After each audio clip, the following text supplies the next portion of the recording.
Pluto in Scorpio generation. This picture just illustrates you guys so perfectly. It's black and white. There's no gray area. Or is there?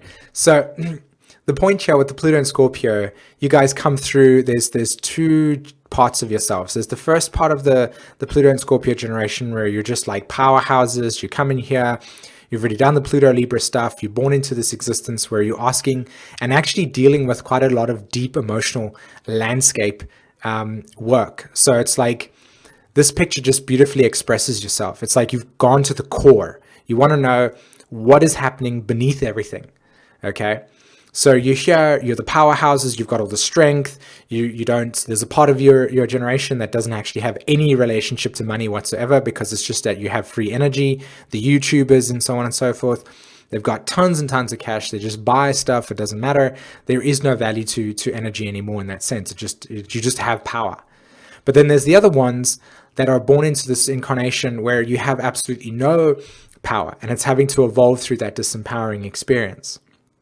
So the Pluto and Scorpio generation is really, really important. You guys need to understand first that you're asking the questions why this reality. Most of you will probably be growing up during a period of time where your mom or pop wasn't around, and so therefore you have or mom or dad either had to split off and dad had an affair, or whatever this case, but there's always the one parent that's missing, and you're asking why there's this abandonment, why there's this loss, why there's this apparent sort of like non-commitment to the process.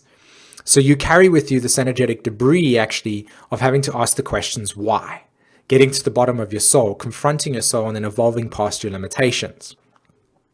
From a Pluto and Scorpio, a Pluto South Node in Capricorn perspective, this is important because you're actually evolving through the realization your job is to regenerate the collective landscape. But you're at a point within your creation at this stage where you're learning what that means. So you're still in that process of not actually dealing with your karma yet, and that will probably only hit by the time you hit your Saturn return. But as it stands at this point in time, you're dealing still with that empowerment process. Okay? Now, your collective karma will start to kick in, I would say probably in about 10 years' time, where you will actually hold the blueprints for the future. So you've got to recognize that when you look to the past, you see the outdated old structures. When you look to the future, or in yourself, you see the future. But we're not at a point yet where those structures have completely been rebalanced, i.e. the Pluto in Libra generation have not actually come into power yet to fix that. So most of you carry with you a part of yourself that is not in alignment with the timeline of the planet at this stage, and you kind of have to wait for it. So it's important that you just be yourselves during this period of time and allow yourselves to be comfortable just exploring and discovering and understanding yourselves in a deeper level, and just wait for your time to come. All right?